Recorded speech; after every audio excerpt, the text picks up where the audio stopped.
Philippe Ricot, chercheur au CNRS. Je travaille à ma partie recherche de Météo France, plutôt sur l'atmosphère terrestre, le transport de polluants, les gaz à effet de serre et leur impact sur l'évolution du climat, et éventuellement les nuages et la météorologie. C'est d'ailleurs dans ce cadre-là que je suis parti 6 fois en Antarctique, une station qui s'appelle le DOMC Concordia. Olivier Trollet, météorologue à Météo France. Je travaille actuellement pour l'observation en altitude. Je suis passionné des régions polaires et j'ai pu aller 2 fois en Antarctique. Une campagne d'été à Concordia à vocation recherche et puis un hivernage de 13 mois à Dumont-d'Urville en Terre Adélie pour la météorologie opérationnelle.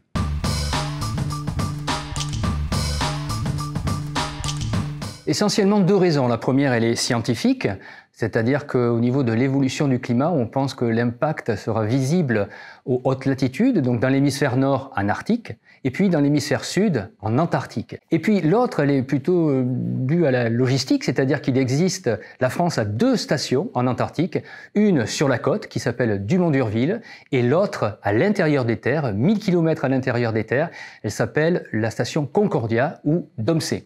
Alors il faut voir que la station du DOMC est assez incroyable parce qu'elle est à 3000 mètres d'altitude, il y a à peu près 3000 mètres de glace, et donc on peut faire différents types d'études, de l'astronomie, de la glaciologie, regarder l'évolution des climats passés, et bien sûr de la météorologie. Et puis sur la côte avec Dumont-d'Urville, c'est quasiment les mêmes types d'analyses, et on rajoute aussi des études sur la faune et la flore, ainsi que sur l'océanographie. 2 intérêts. Le premier, c'est l'évolution du climat.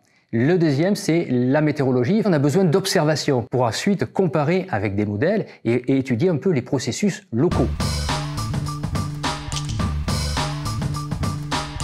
Moi, personnellement, j'ai un instrument qui a été installé il y a une dizaine d'années.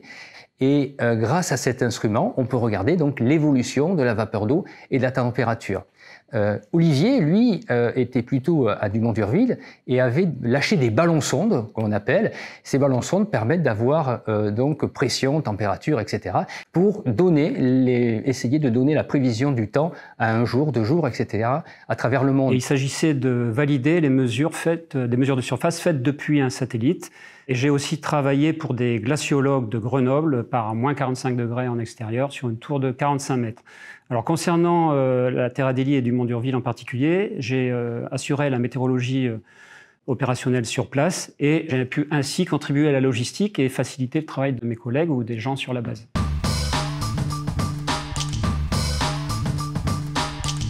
Pendant mon hivernage en 2014, en janvier, nous avons connu des températures très positives de presque 10 degrés avec 3 jours de pluie en continu.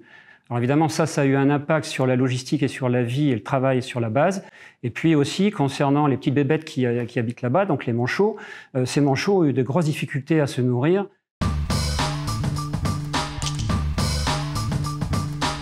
Ça change effectivement un peu du bureau. Il suffit de regarder par la fenêtre, c'est tout blanc. On s'adapte à l'altitude, on s'adapte au froid. Alors, ce qui est aussi difficile à vivre, c'est la luminosité très forte en été.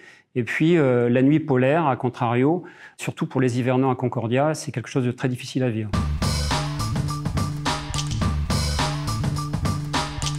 Alors avec mon instrument par exemple, on peut montrer que sur 10-15 ans, l'atmosphère de l'Antarctique s'est réchauffée et humidifiée l'été et inversement l'hiver, elle s'est plutôt refroidie et asséchée. Mais on ne peut pas réellement dire que ce soit un effet direct de l'évolution du climat, mais plutôt un lien avec les latitudes moyennes et tropicales, ce qu'on appelle la téléconnexion avec d'autres latitudes. Oui, 2 mois en Antarctique, ça peut paraître très long. Mais ce qu'il faut bien comprendre, c'est que pour se rendre en Antarctique, cela prend un temps incroyable. On peut y aller soit par avion, soit par bateau. Le bateau s'appelle l'Astrolabe. Et puis, quand on part de l'Australie pour aller en Antarctique avec ce bateau, on va traverser l'océan austral avec ses tempêtes.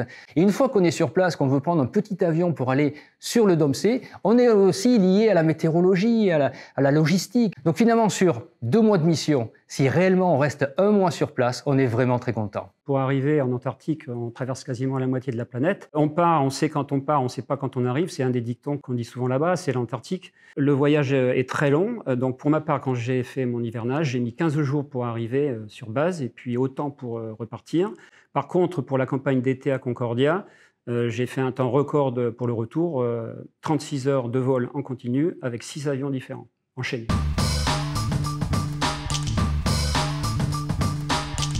Quelque chose qui est très important là-bas, ce sont les repas. On ne peut pas rater non plus l'été, la fête de Noël et le Nouvel An. Et je terminerai par la Midwinter. Alors la Midwinter, c'est un événement exceptionnel en Antarctique, ça dure presque une semaine. Et ça signifie la moitié de l'hivernage. C'est aussi l'entrée dans l'hiver austral et dans la nuit polaire pour ceux qui sont à Domsé. Vraiment, mes meilleurs souvenirs, ce sont mes 2 arrivées en Antarctique, alors que ce soit à bord d'un avion ou d'un hélicoptère, et puis aussi la vie en communauté dans un hivernage. Quelque chose d'extraordinaire lorsqu'on est à Dumont-d'Urville, c'est que c'est une île qui est peuplée de manchots. Les manchots étaient là avant les êtres humains, les manchots sont encore là avec les êtres humains, et ça, c'est un souvenir impérissable.